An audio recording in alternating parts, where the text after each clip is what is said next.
Hi, all, and welcome to today's panel, The Making of Art and Activism. I'm Kat Zukaitis. My pronouns are she, her, hers. I'm the literary manager and public programs coordinator at Victory Gardens Theater. And we're coming to you today from several locations. I'm currently in Omaha, Nebraska, which is the traditional homeland of the Omaha and the Lakota.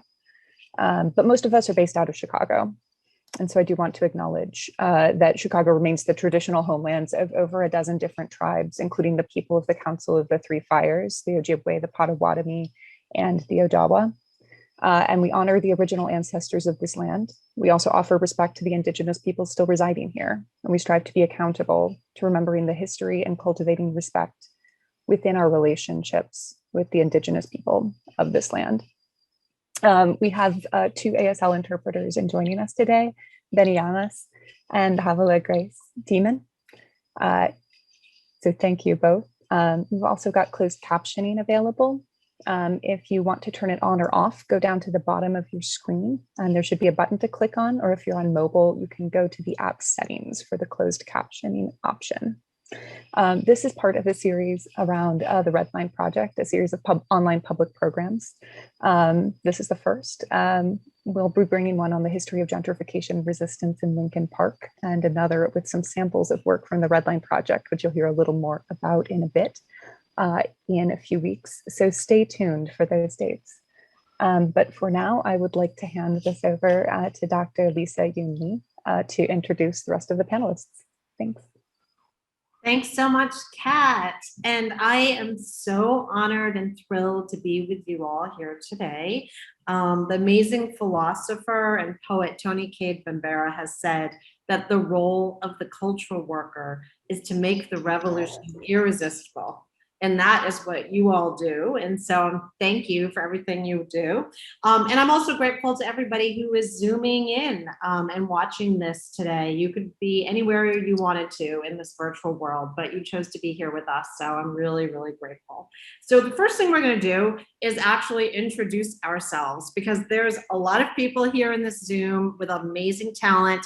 And all of us have like sort of our own practice, but then we're also related to each other through these practices that you're going to hear about today, which are thinking about gentrification, equitable development, the future of our city, Chicago.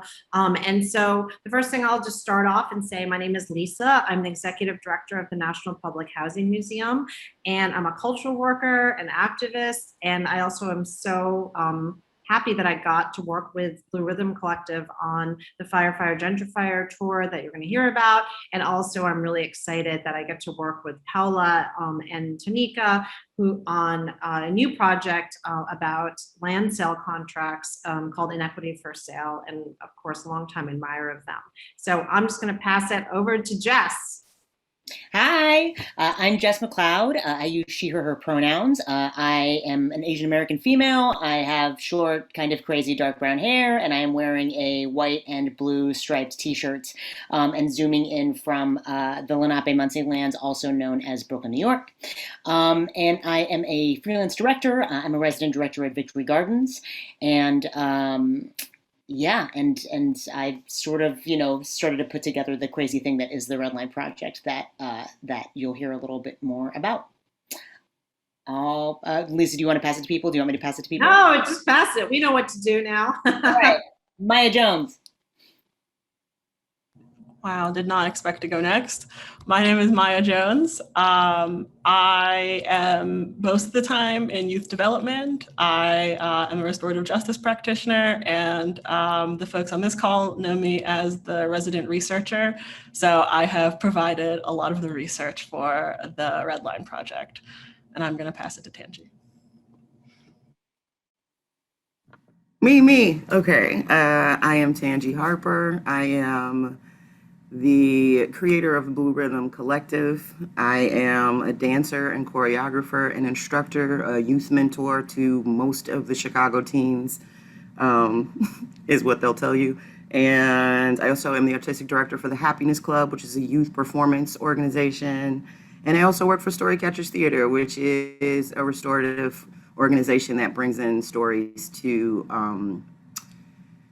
youth that are incarcerated, unfortunately, and we're trying to do our best to change the trajectory of their lives. And yeah, I am a #1 Jess fan, and ever since I met this woman, I vowed that I would do any and everything she ever told me to and follow her into wherever she would like me to go. I And vowed the it's same. led me here. It was a mutual vow. And and it's led me here. So I'm happy to be here, and I am going to pass to Miles. All right, thanks, Tangi. I follow Tangi anywhere, and she follows Jess anywhere. So now I'm here. I Tangi brought me as a music director of the Happiness Club many years ago. I'm Miles Kaminsky. I teach high school full time at Lane Tech High School. I teach sound engineering, hip hop, and music theory there. But then I'm also part of the creative team with Blue Rhythm Collective, mostly doing like audio engineering and music stuff and tech stuff wherever I could be helpful, basically. So I help do all the audio for the Firefire Gentrifier project. Pinky, do you want to go?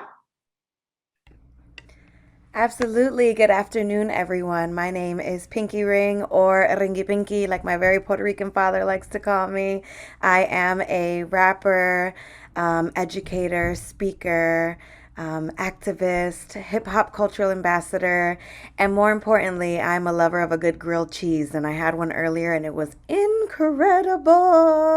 So if you love grilled cheeses as well, you are my person. On this project, I was lucky enough to work on the song and music video called Victory, which I'm really excited to talk about because inserting activism into my art is just what I do naturally, and I'm really excited. And I follow everybody here, like to the ends of the earth. So if anyone sees me missing, just know like Tangi jumped off a bridge and I went with her because I was like, the afterlife is probably better with her in it anyways.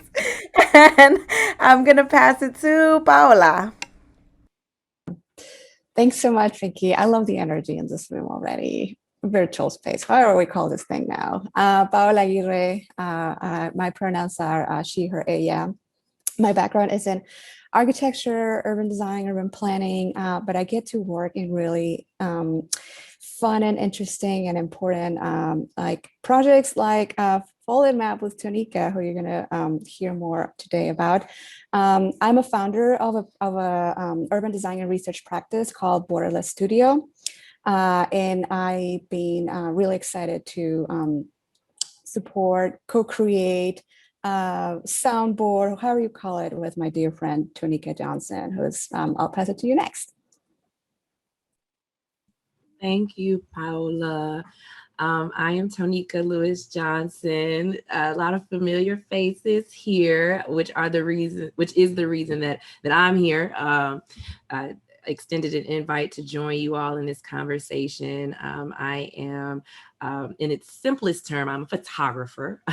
However, I've used my platform with photography to kind of amplify social justice issues that are deeply personal to me, being a lifelong Chicagoan. Obviously, segregation is one of them. However, on the flip side, our abundant diversity, which I was able to experience a lot of, being a graduate of Lane Tech. So Miles, I'm happy to hear you are a teacher there.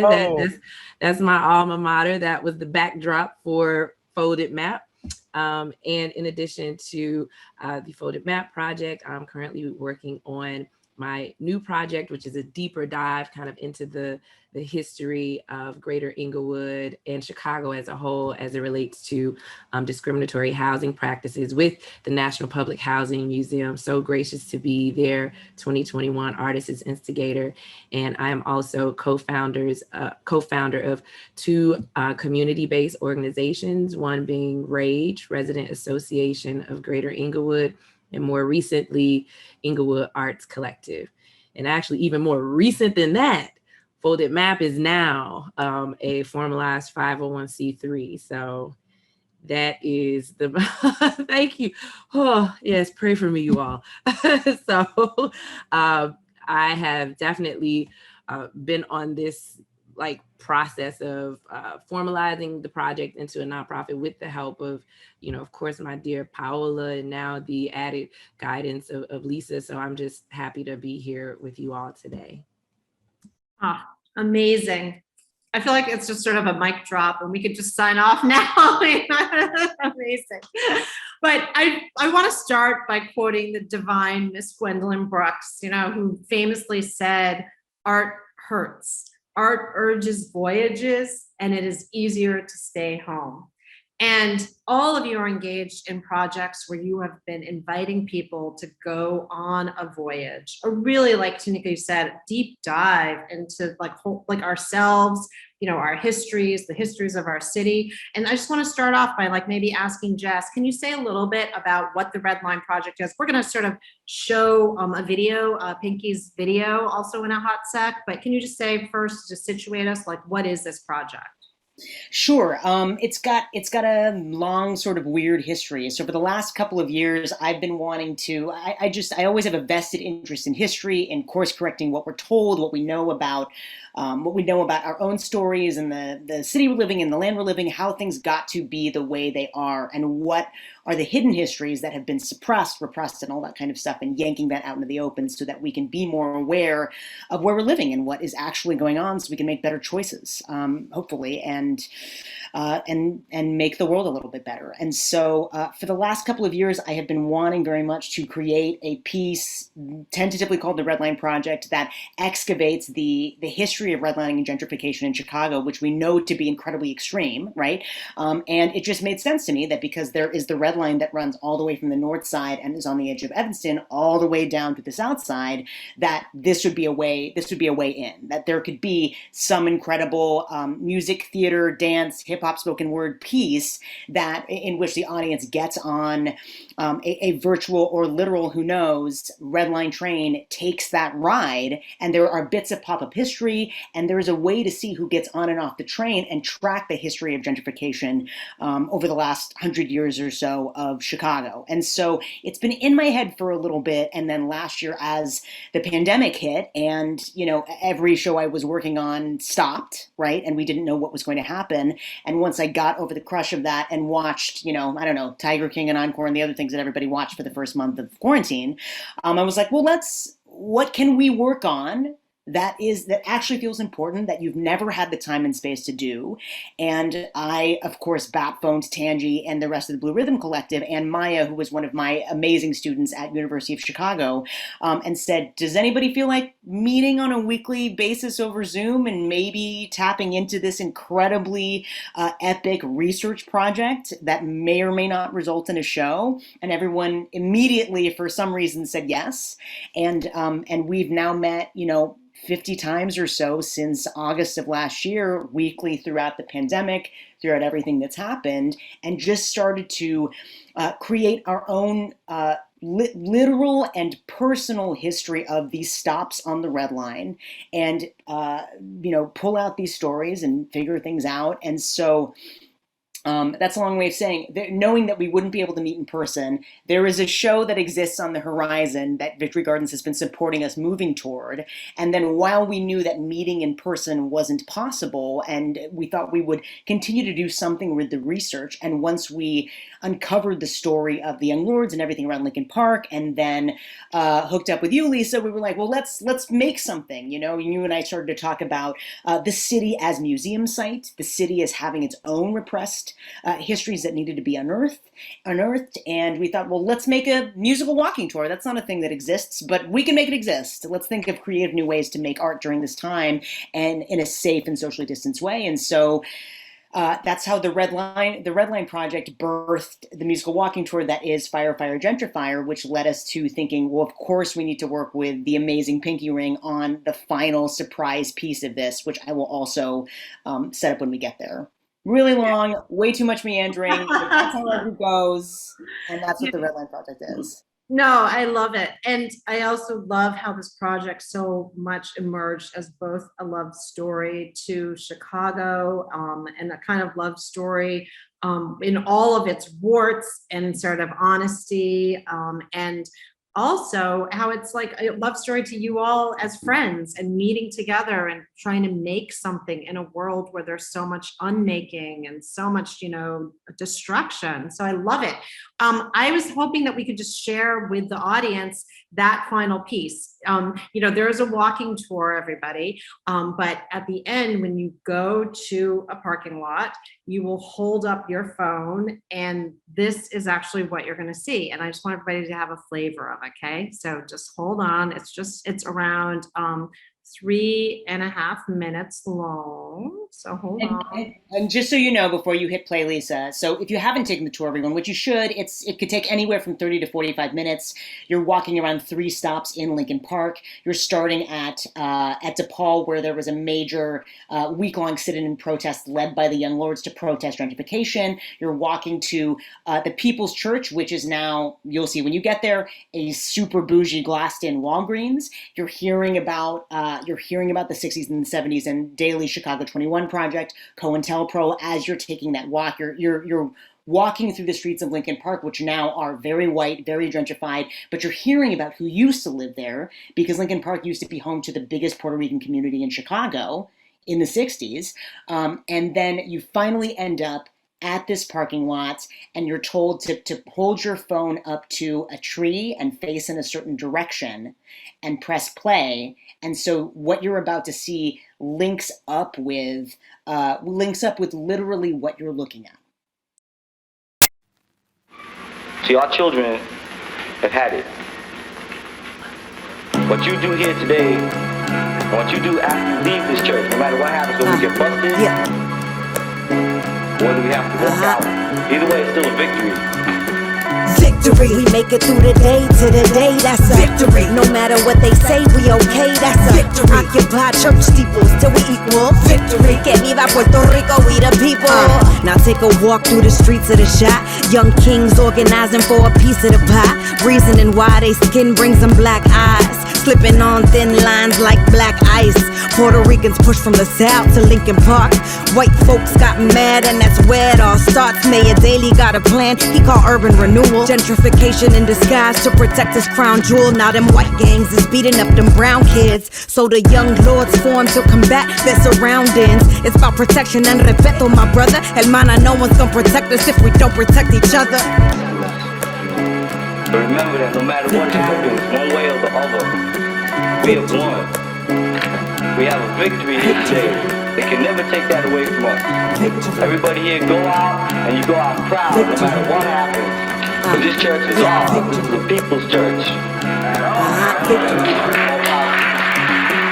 Victory, we make it through the day to the day, that's a victory. No matter what they say, we okay, that's a victory. Occupy church steeples till we equal victory. Que viva Puerto Rico, we the people. What was going on then is going on now, mi gente. We need all hands on deck. Todos tan presentes, black and brown people running it. Somos los gerentes and me. I'm the hood's Cha-Cha Jimenez from Logan Square to Bronzeville. Pilsen, La Villita, Hyde Park, Humble Park. Colonizers, take a seat, y'all listen here. We shouting loud, claiming victory now. You ain't gonna raise our rents without consent and kick us out. You coming up in here with hella bravado, but if you from the suburbs, then you can't claim Chicago. It's about protection and respeto, my brother. Hermana, no one's gonna protect us if we don't protect each other. Victory, we make it through the day to the day, that's a victory. No matter what they say, we okay, that's a victory. Occupy church steeples till we equal victory. Que viva Puerto Rico, we the people. Victory, we make it through the day to the day, that's a victory. No matter what they say, we okay, that's a victory. Occupy church steeples till we equal victory. Que viva Puerto Rico, we the people.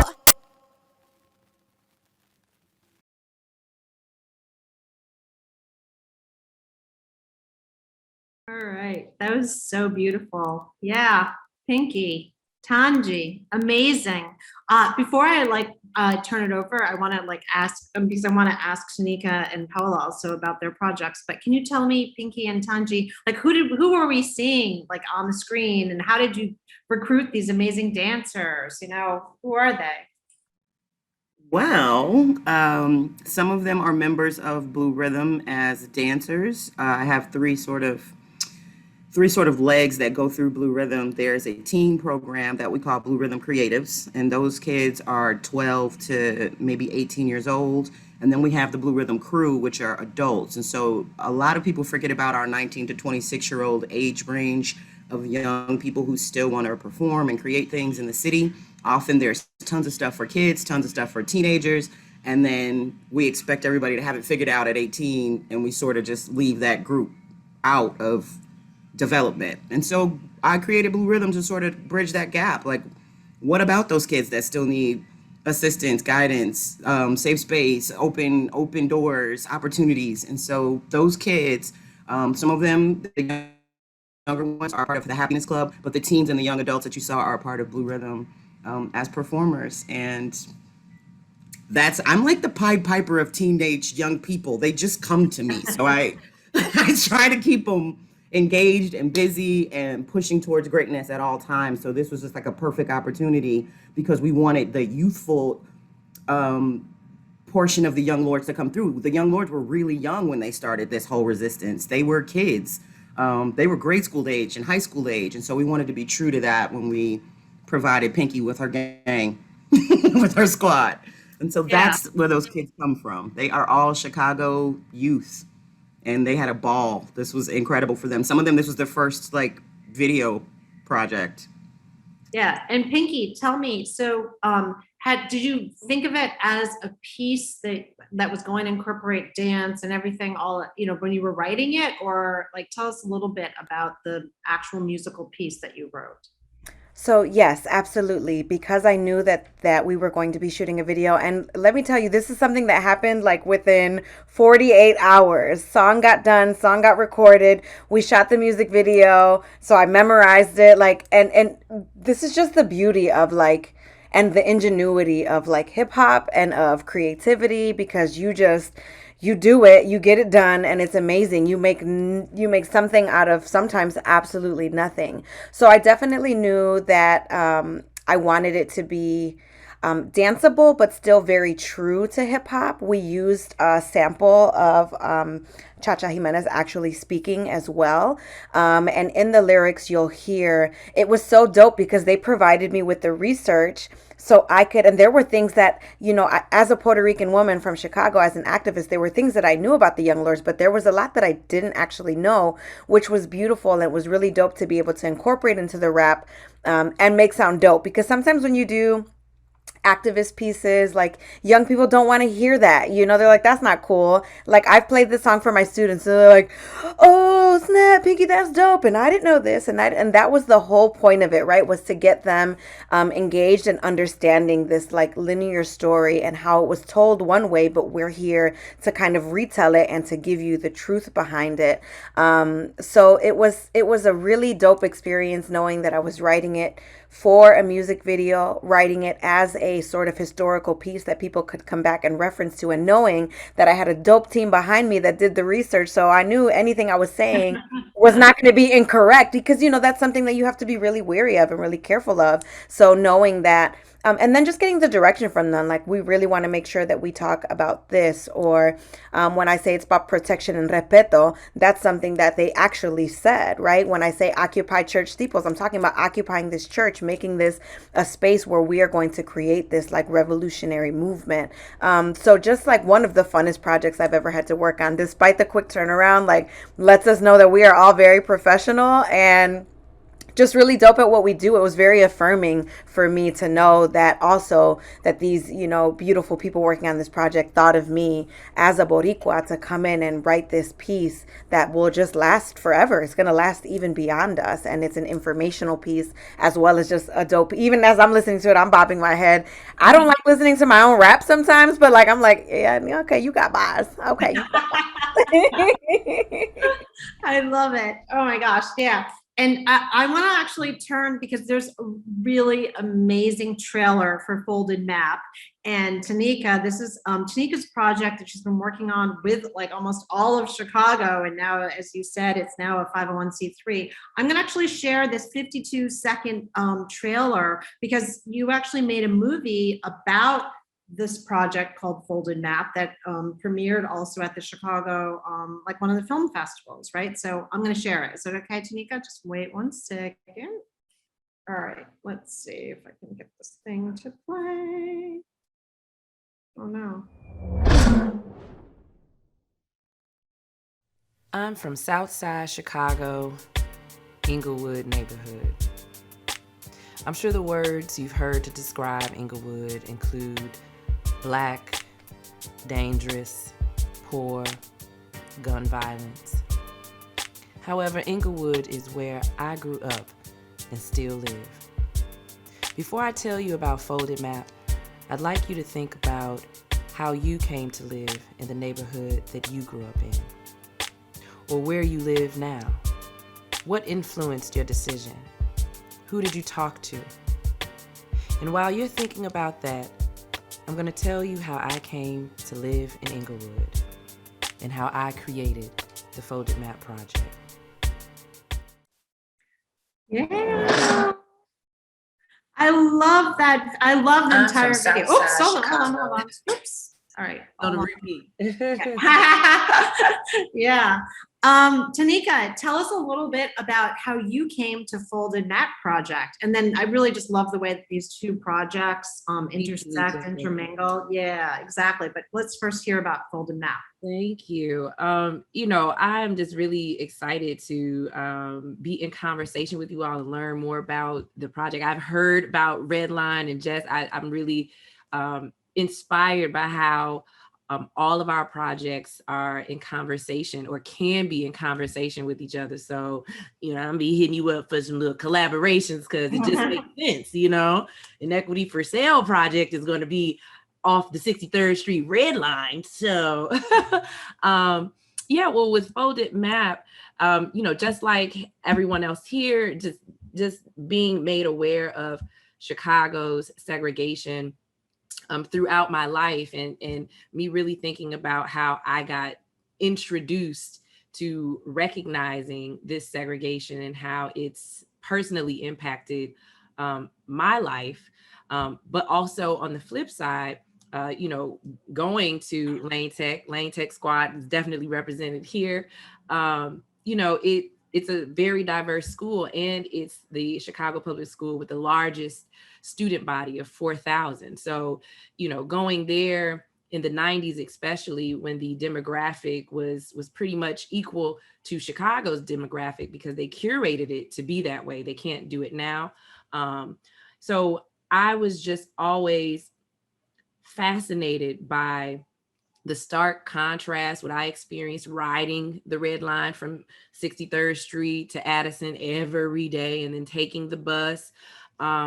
But also when I got to school, just being introduced to so many, what I termed as like reflections of myself in like all of these other neighborhoods in Chicago. And I just thought about, you know, how segregation could have possibly prevented me from that experience and having those connections with people who are similar to me, but have different lived experiences, different nationalities, different races.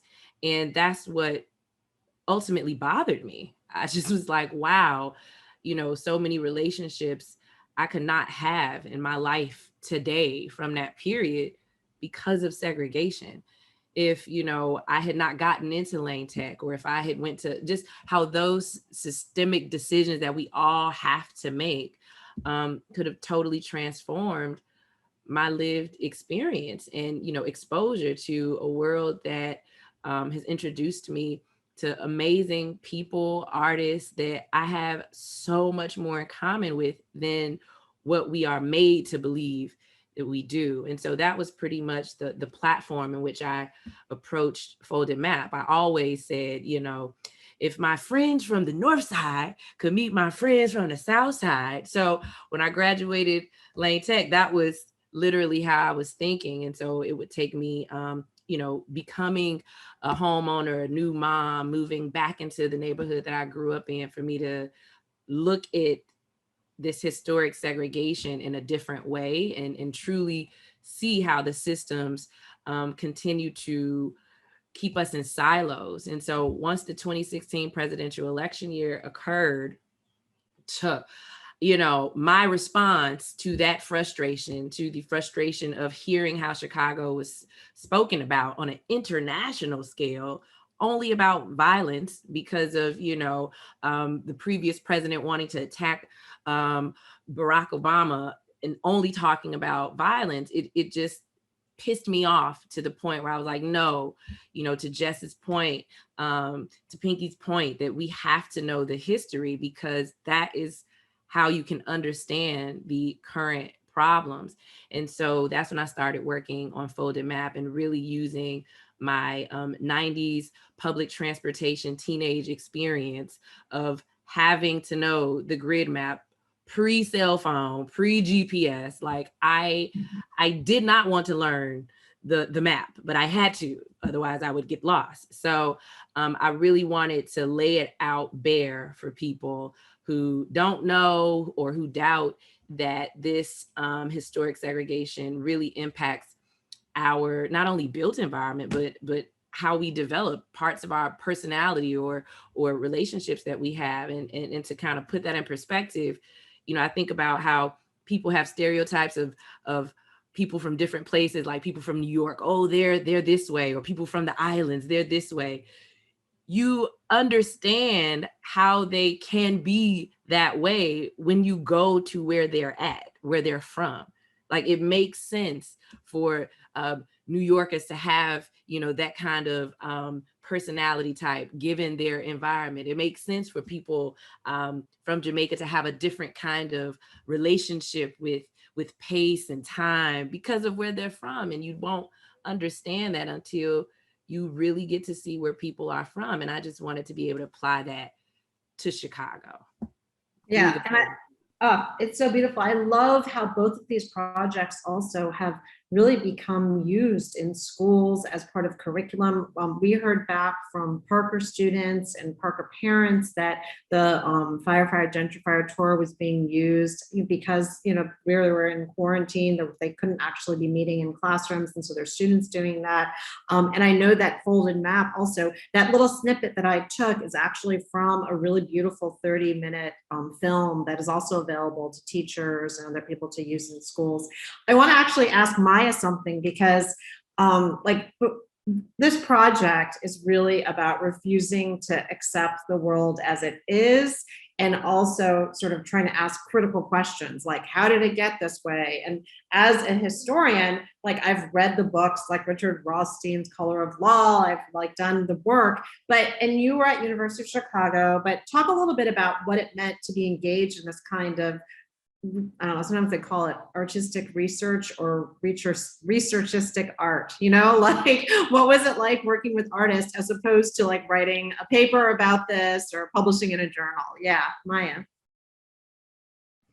Yeah, that's a good question. So I went to the University of Chicago, as Lisa and Jess have mentioned, and so I'm a Chicago transplant, and so I think that the version of Chicago that I've been introduced to is very much located in this time period, this past 10 years, what this version of Chicago looks like.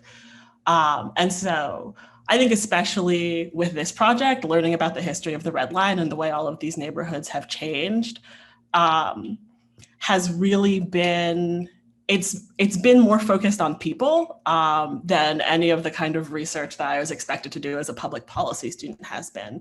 And I've always been a really avid reader and someone who watches a lot of television and movies. So I'm very interested in storytelling. And so to me, as I was doing this kind of historical research for the sake of some kind of art piece, the questions I would ask myself and the questions I continue to ask are what are the stories of the people who lived these historical events? And many of those people are still alive, or if they're not, their families are still families that might live not in that neighborhood because of the way they've been pushed out. And so really focusing on the idea of who are the characters in this story who are being pushed around by these systems that I was always taught to look at as systems and not as things that impact individuals per se. So.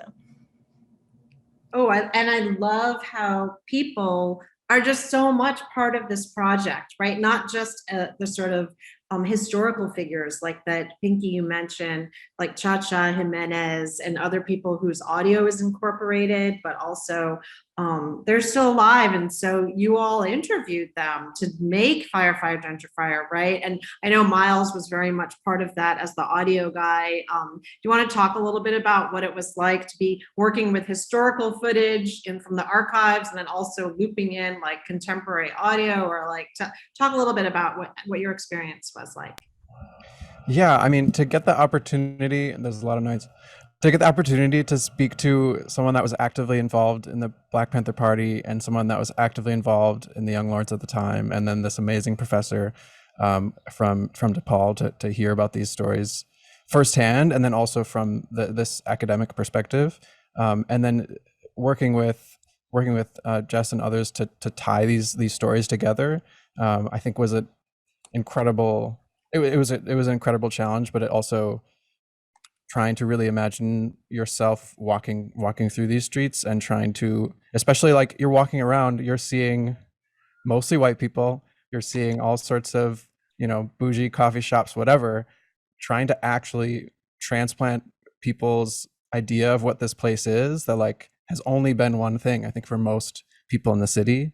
I think is a really important thing to do, but it's also a really difficult thing to do. So it was really a cool challenge to try to take these perspectives of these folks and try to kind of shake up what people are seeing walking around this neighborhood. And so, I mean, I certainly didn't know this story or these stories until getting involved with this project. So it was also really fun for me to like tell my students at Lane Tech about this. You wouldn't believe this. And, all of my Puerto Rican students are like, I had no idea that was a thing. And so that's kind of an amazing thing to see as well, is to be connected to these kind of elders that were part of this community, and then also to work with some of the young people of Chicago and seeing that divide, and also being a connector of those stories, despite my complete outsider kind of place. But that's been a really rewarding experience too, for sure.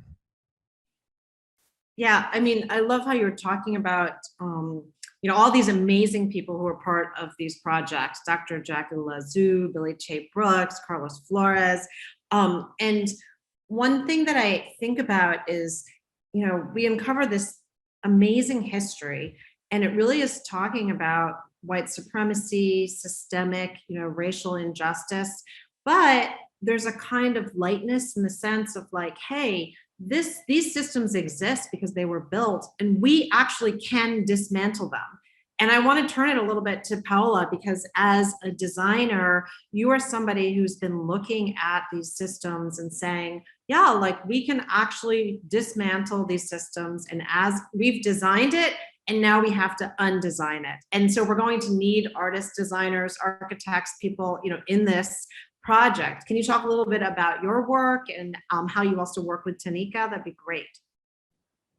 Thank you. No, I think it's a very important notion, right? Like we talk about, everything that we are trying to fight today was carefully designed. It just didn't happen. It was carefully designed and orchestrated.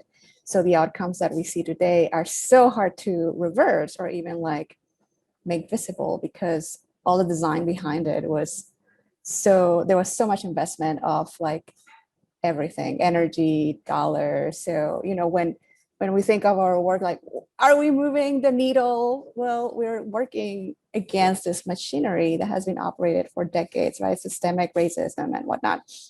But yeah, so Tunica, our journeys connected through maps, which was like an incredible like tool for me to understand places and people. So, I'm also a transplant to Chicago, and I was mapping the closed schools from 2013 in Chicago. And that's when Tunica and I met and intersected. And we're talking about maps and like how to bring visibility to issues that we have no tools to talk about these things, right? So if we want to tell a story in a way that is relevant to us, and it's relevant to uplift the narratives and the things that no one is talking about, like we almost need to create the whole tools to uplift that narrative, right? So I was making maps, installation maps, I love the parking lot video, Pinky, because I did this map, like large scale map, 90 feet by 120 feet of the city of Chicago.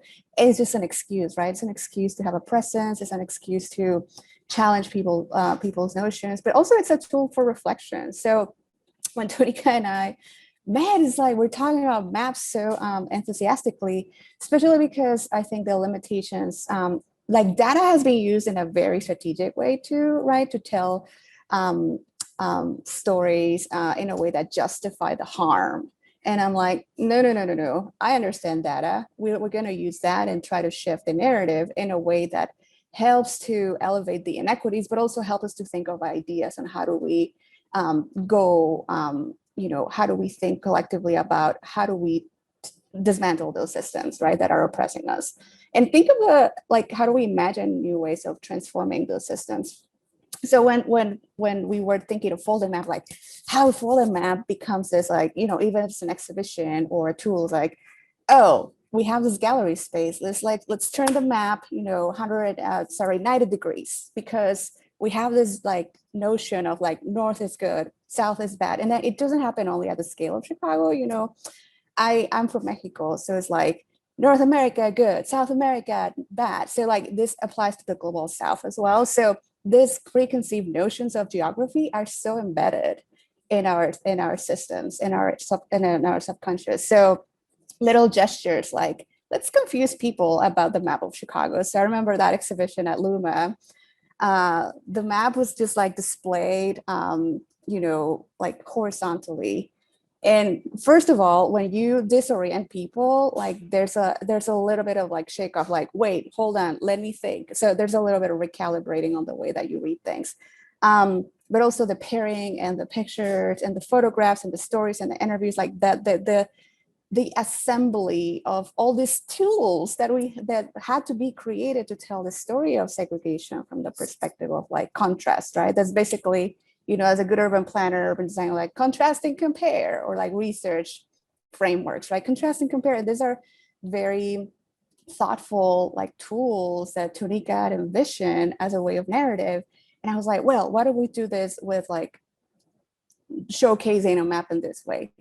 And we keep thinking about it in different parts, how geography, how place, how the layers of history help us to develop the tools, think of the forms of engagement, like what are the places, what is what people process in different, kind of speeds. And, it's because it's hard to understand all this information at once, right? So how do you make it personable? How do you start with the storytelling, but then like how you do progress this into educational tools that we have to create, because they have been like not created. The story has been told only from one side. So I'm just always amazed with like the ideas and the collective thinking that goes into this kind of work. It takes a lot of brilliant minds to like figure out all these things. Yeah, and both, of these projects and all of you all's work is really, I feel like, a call to arms for our nation to have this much more inclusive, foundation for the stories we tell and share, and also flipping everything on its head, and challenging the mainstream narrative of what we think. Now, I want to ask you a little question, just not necessarily about this project, about you and your work as artists and how you understand the work and, what it means to be an activist artist, also just that you each have achieved like so much in your particular disciplines, whether it's as theater makers or photographers, dancers, but these projects are really multidisciplinary. I don't even know what to call them, and I know you found a sort of home in Victory Gardens Theater for this project, but like, if each of you could just, as who identify as an artist, like talk a little bit about what it means to be an activist artist, and then also like how you understand your discipline, like who you are and what you're making. Can we maybe start with Pinky? Absolutely. It's interesting because as Tanika was speaking, I went to Lane Tech as well. Didn't learn any of this there. Yeah, we're the Lane Gang. Seriously, I'm gonna sing the song. Miles, are you with me? I'm just kidding. I know you're sick of hearing it. But as Tanika was speaking, it just was very interesting to me how I didn't learn any of this in high school. B, where I did learn about, activism, my own culture, where I finally found the language to speak about those things that were affecting me and the people that I loved was not until I went to college. And that's an absolute privilege, right? To be able to get that far, to do that. I took my first history of Puerto Rico class at UIC. And so what I love that what's happening now is that folks like Miles are sharing this with their students, that these projects are being shared younger and younger, because if I had a greater understanding of my culture, my history, the oppression that my people face, the oppression that people that I love face, I could have been an activist artist a lot earlier in my career. So when I started rapping, it was like, I just want to make a lot of money and I'm going to be rich and have all these cars and all this stuff. It wasn't until I went to college and had that education and was taking gender classes, was taking race theory classes, that I finally said, okay, this is way bigger than me, right? Like, how do I then translate this into music that's palatable for young people so that they're hearing these stories? If they don't get the opportunity to go to college, they're hearing these stories early. But then older folks who have been like indoctrinated with false information, how do I use my art form to do that? And to me, that's what hip hop is about. Is telling your truth, telling true stories, talking about things that are impacting you, impacting your community. That is what hip hop was based on and formed on. And we're still there. We're still doing that. Maybe that's not mainstream, but there are artists that are actually doing that, that are sharing true, genuine narratives about themselves, about their communities. And that is marrying art and activism. It's just telling the truth, right? And if that means going back and like dismantling all of these lies that have been told, then that's what it's about. So for me, how I shifted from artist to then educator allowed me the opportunity on a greater scale to be able to share these stories with the young students that I'm working with in after school programs, when I'm doing speaking engagements, for them to see me showing up as I am, right? Like, I call myself a ratchet intellectual. Like, you got to have balance, okay? So for me to show up and for them to see themselves in me and be like, okay, Pinky's telling the truth in her music. Let me start telling the truth in the things that I'm doing. Let me start sharing my story, because if I don't share it, someone else is going to share it, and then they're going to get it incredibly wrong. And so that's what, it was that process of becoming educated, seeing all of these ills that were happening in my community and communities around me, and then using that as material for my music, and then making it cool so that young people hear and they're like, oh, that beat slaps. But then it's like, oh, I didn't know that information about the Young Lords. I didn't know that about gentrification. I didn't know that about, politics and administrations and things like that. So that to me is marrying art and activism. And if you're an artist, you don't have to do that. But I think that if you are called to that, like, it's your duty and responsibility to your ancestors, to the people who came before you, to do that and share that in a way that honors them and then continues to uplift us as communities. That's why in the song I say black and brown people running it. Somos los gerente. And me, I'm the hood's Cha-Cha Jimenez. That's who I was called to be. He's not gone, but I still am able to be his voice in a different body, pink hair, hip hop lyrics, but it's cool to be able to share that story in that way and honor him and the work that he did as I continue to do this work for myself. Ancestors. Yes. So good. Jess, what about you? Well, I have always been very skeptical of the official story.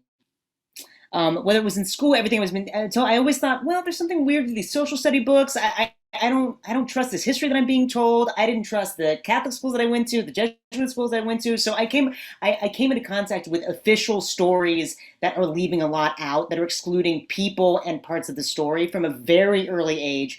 And it made me both a very skeptical person who was hungry to learn what the real stories were and make sure that everyone was at the table in some way. And when I was in high school, I went from Catholic, 8 years of Catholic grammar school to 4 years of Jesuit high school, and theater became a person where I was reading plays by Christopher Durang and Eugene O'Neill, and I was reading these plays, and the theater became a place where you could tell the truth and talk about what was fucked up and wrong with all of this and yank subtext out into the open. And because you were sitting in the dark, even if you were sitting around, members of the church or your family or whoever, people who were perpetuating the wrong stories that I was coming into contact with, they couldn't do anything. It was sort of okay to absorb these nasty undercurrents of the truth of what was actually happening. And so that theater has always meant that to me, as a place where you come to the theater, you're there ostensibly to be entertained, and the lights go down and actors come out and they're playing and everyone is pretending together. And to me, that's always meant, and now there's some openness to accept new stories and new ideas. And it's sneaky and it's secretive, but that's what we're going to do. And so my journey has really been about following wherever I can go to do that. And so, I was in New York for a little bit before I was in Chicago, and then found out that wasn't what was happening. And it was just jukebox musicals and Upper East Side condo plays starring lots of white people. So I ended up in Chicago for the 10 years I was there to go to grad school up at Northwestern. And that's when I really found and really needing to expand beyond the tiny theater community that is also more dysfunctional white family plays. And there's a lot of realism. That's the house style of Chicago.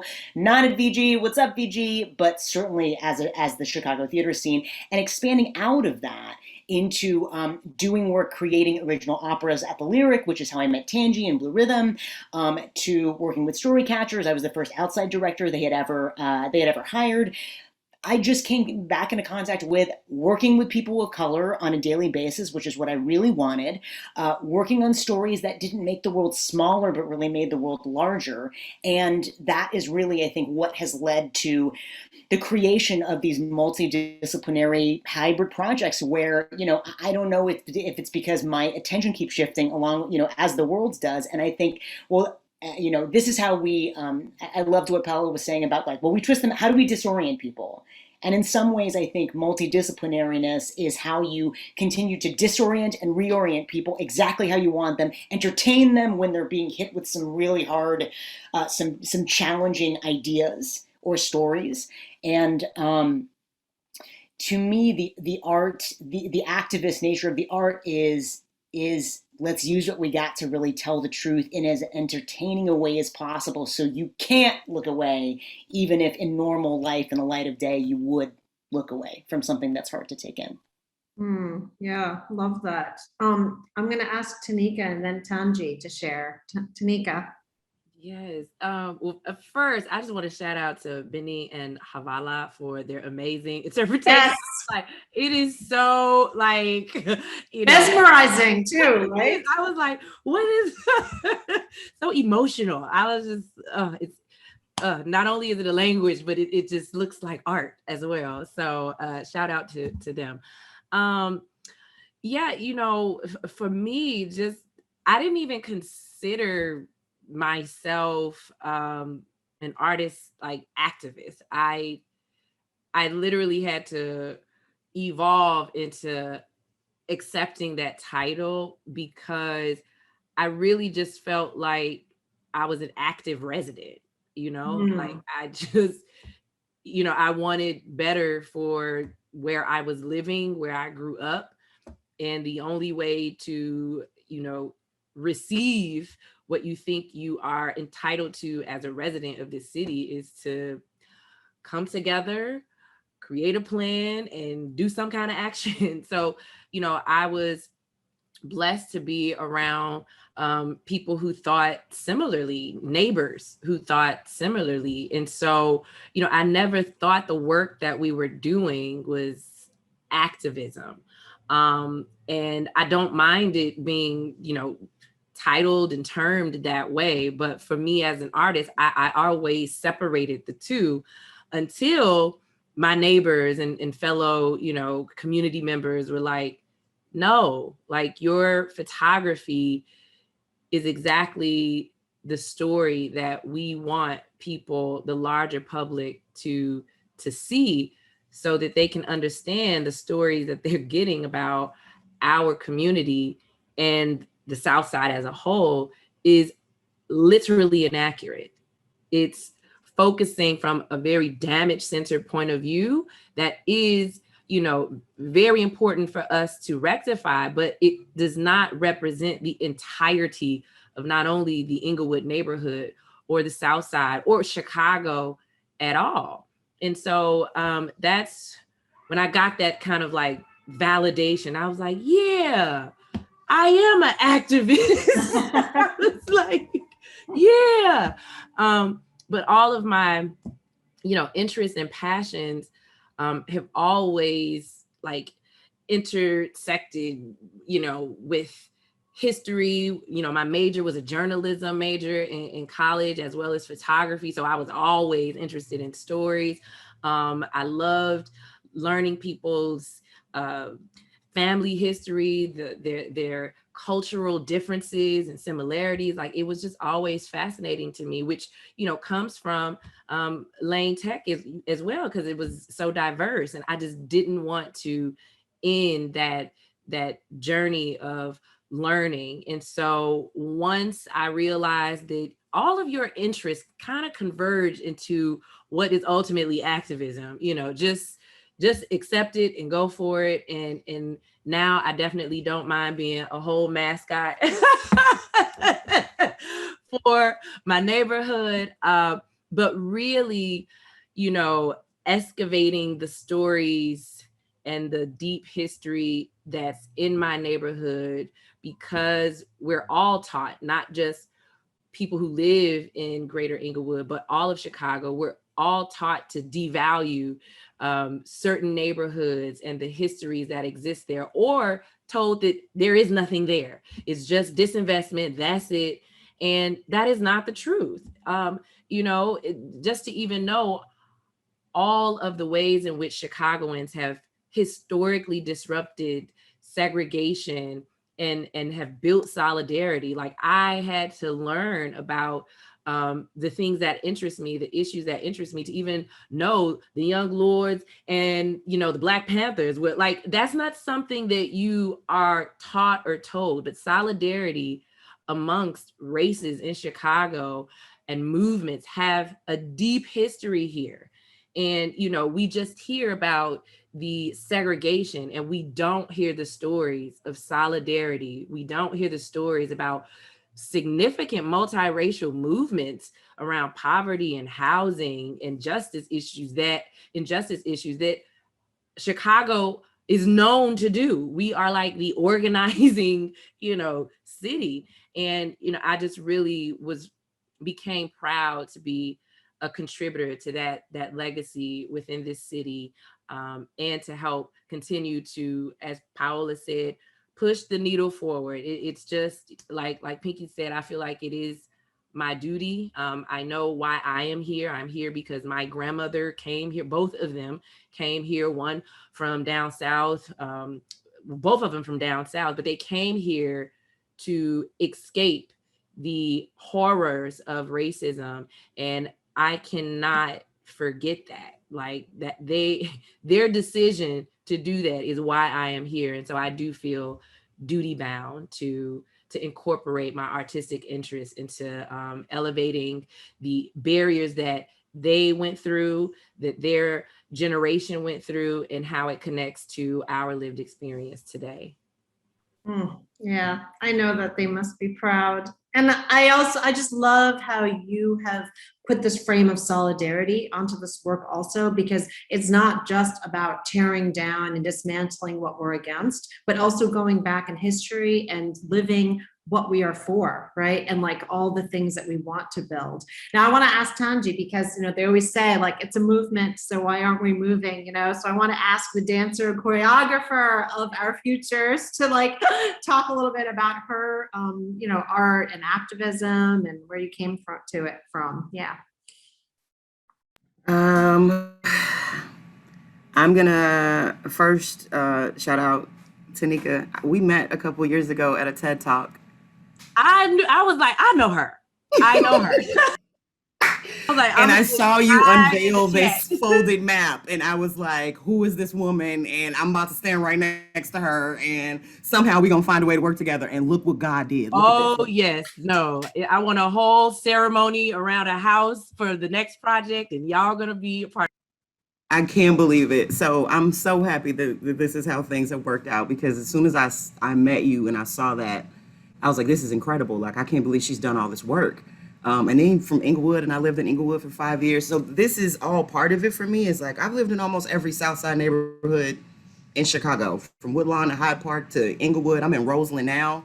And a lot of this for me is about the kids that I come in contact with and the kids that I work with, those teenagers that look at adults for assistance and guidance and information, and they're often failed. They don't get what it is that they need. And so the artivism for me has been about making things better for those that are coming after me, which is what I know generations before me tried to do. They tried to open doors. Same for me as Tanika. My grandparents came from the South. They came from Georgia, trying to get away from what they were living through. And so living in this space, living in this city and living in this space, there's a huge sense of responsibility for me to see things go differently.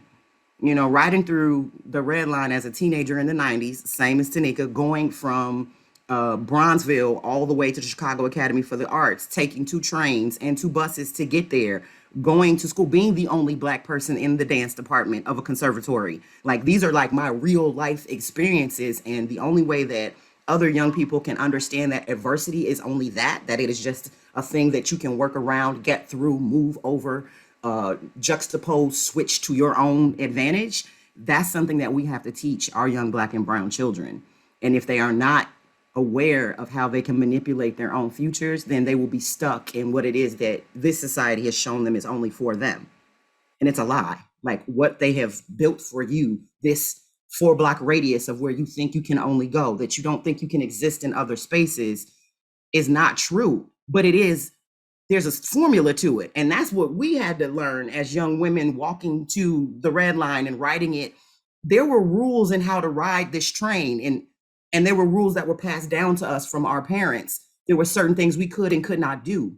And I think in 2020, when I call it the panorama, when the panorama happened, all of this social unrest also happened. And for a lot of us, women, Black and brown women, women of color, we hit the ceiling of like, we're not taking any more of this shit. Like, it's over with. And so the things that we used to be quiet about, the things that we used to bite our tongues about, the things that we used to just grin and bear and continue to push forward and keep our head down and just try to keep our jobs or keep those relationships, even though they're exhausting, depleted right out of our bodies. It was just gone. And now all that is left is the truth that we have. And so when Jess started this was part therapy. And I don't even think she knew what she was doing when she started it. She was just like, let's do some stuff. Let's do some work. But we have talked through every single thing that has happened during this whole pandemic. Like, we've talked about it all. Some days we had to take a break. Some days we weren't able to talk to each other because it was too much. But we always came back and we unearthed all of this together. We listened to each other. Sometimes we were just quiet and we shook our heads.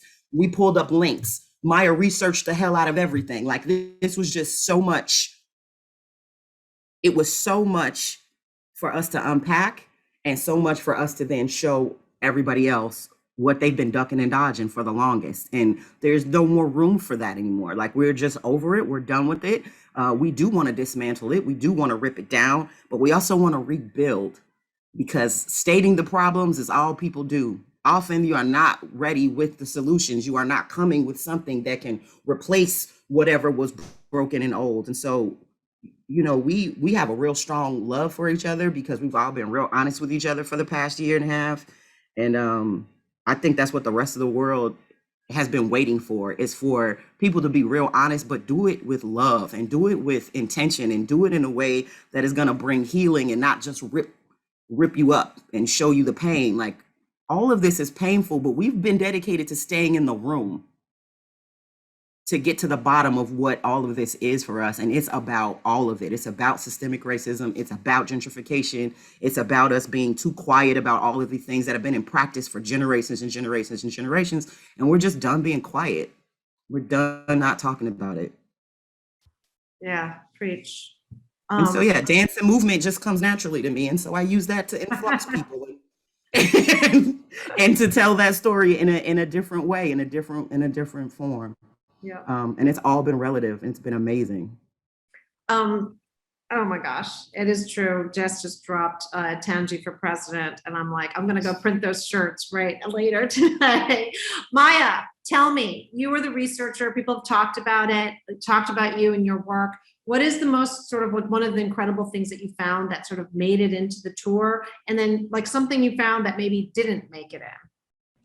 Oh, that's a good question. I think that one of the most shocking moments for me, and a lot of, at least Jess, because we did the first walkthrough for the tour together, is when we were looking for the People's Church to figure out how to include it on the tour, and we found that it had been turned into that Walgreens. Also the fact that like I've been to Lincoln Park a bunch of times, right? And I've walked past that exact Walgreens a bunch of times, and I've thought, what a weird Walgreens. But I've never realized the kind of like the deep history and the important history that lives in what is the ugliest Walgreens I've ever seen. And so I think that is one of the things that made it into the tour that was the most exciting. I think that one of my favorite things about the Young Lords is that they did begin as like a bunch of kids kind of getting into trouble and then realizing that like the trouble they needed to make was not like street fights, but it was like, we need to protect our neighborhood and protect each other. And so I think one of the things that didn't really make it into the tour is the more street gang history of the Young Lords and them like chasing Italian gangs out of Benny's and being like, this is we get to eat here now, you know, like you have said that Puerto Ricans aren't allowed here. We have decided that we are. And I think those moments of the smaller scale change that they were trying to make it in their day-to-day lives that ended up becoming, thank you, Jess, that ended up becoming their larger sit-ins and their larger actions, so. Yeah, no, I love that. And especially, I mean, you know, Tanji was talking about, I mean, everything was happening in the midst of protests, BLM, being in the streets, calling for cries to defund the police and invest in our neighborhoods. And this idea that in the past, there was a reaction to police violence, which was like, let us transform our neighborhoods and take economic power, provide mutual aid to one another, and do what the city and the state is not, you know, they should be doing, was just so incredible and also powerful and just, you know, beautiful for, at least for me, to learn about. So we're actually at the last minute. I want each of you to just be able to throw something into the space, something that you want the audience or each other to like think about, to like know about, that you're working on, whatever, you know? So why don't we just like go through everybody? Pinky, you start. I want to throw into our circle, support these projects, yo. Follow us on social media. If everyone can put their ats into the chat, follow us, support us, give us dollars so that we can continue doing this. We talking, you know, like you said, Lisa, we're talking about defunding, but we're also talking about investing. And so if you know someone that got some dollars, if you know someone that got a handsome rich uncle, I'm also available. Just, you know, just letting y'all know that as well.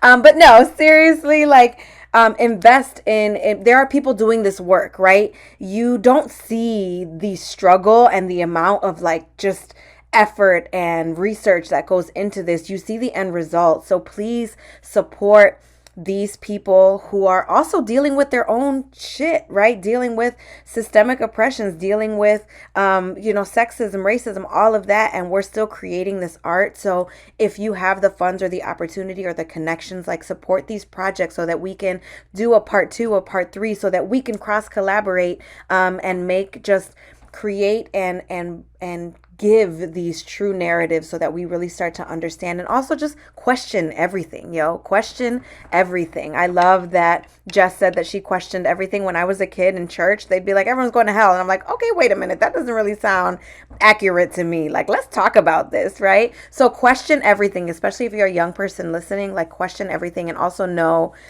we've gone through a Panini, a Panorama, a Ponderosa. Like, you all are beautiful, wonderful, worth it. Please always remember that. That goes to everyone on this panel and everyone listening. You're so wonderful. Please do not doubt your own greatness.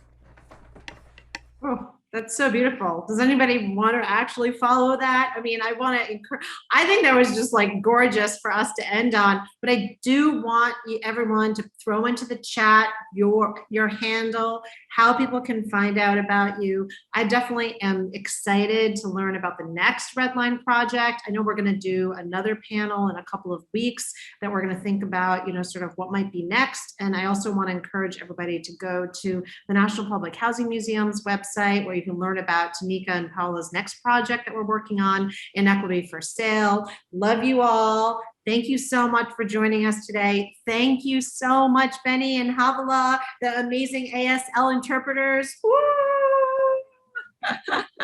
And thank you to Victory Gardens Theater for making this event possible. Take care, everybody. Have a great weekend.